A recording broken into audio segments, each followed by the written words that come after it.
Yeah, I mean, you just try to theory craft, think about what might be best on certain maps. I think it's always going to be hard when you have to prepare for. We only have like 4 days to prepare for 7 maps, and different comps are good on different maps.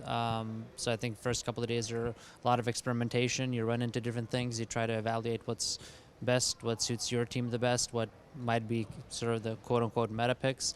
And yeah, I mean, it's usually pretty. I guess I mean, not usually because it's the first time we've gone through it, but it's a pretty hectic process, I'd say, overall. And you never really know.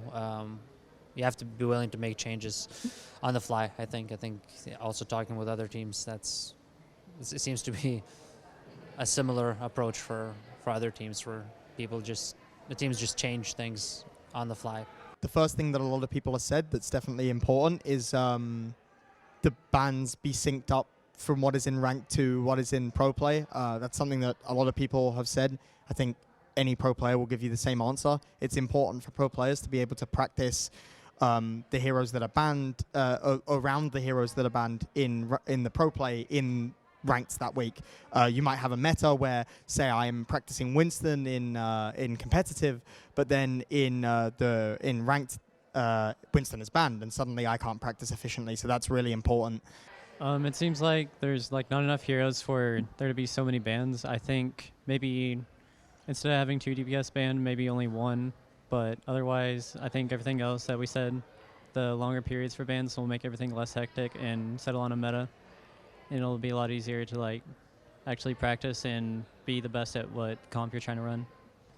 Well, Sigma obviously provides you an extra shield. It provides more frontline pressure, and that particular strategy is crafted in a way where you're working off of 2 angles. You're trying to play off of your Pharah, and yeah, that's sort of how we played around it, and that's kind of the thought process. For me, not burning out has always been about balance. Obviously, different people like to do different things in their, like, have healthier lifestyles and stuff, and that helps with a lot of the mental aspect of it, having healthier sort of just activities in the everyday. For me, that's something that helps. I think in general, I don't try and force myself to play more than I need to.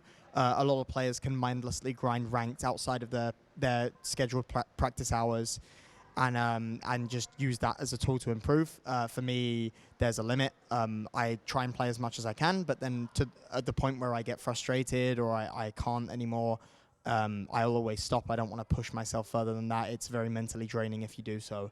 And I think that's important for players to learn, especially rookies, because a lot of rookies will push themselves really hard this year. A lot of what I learned with burnout is you just have to have time for yourself and think about yourself basically, and not all the time team. You have to spend time with your friends and do other things so that you can keep your mind off the game sometimes and come back to the game tomorrow with a fresh mind so you can be clear on what you're trying to do tomorrow. I think the guy to the left, usually the guy who brings everyone together, meaning Cameron. He's one of the veterans on the team, so when we get rattled in the server, when we're not clicking on all cylinders, he's the one that always keeps a positive mindset, always ensures that the team engages.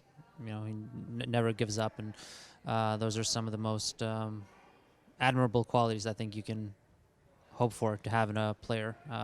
So I think Cameron's definitely that type of guy. I think Kelsey, also being a veteran, Color Hex, is a big contributor in that department as well.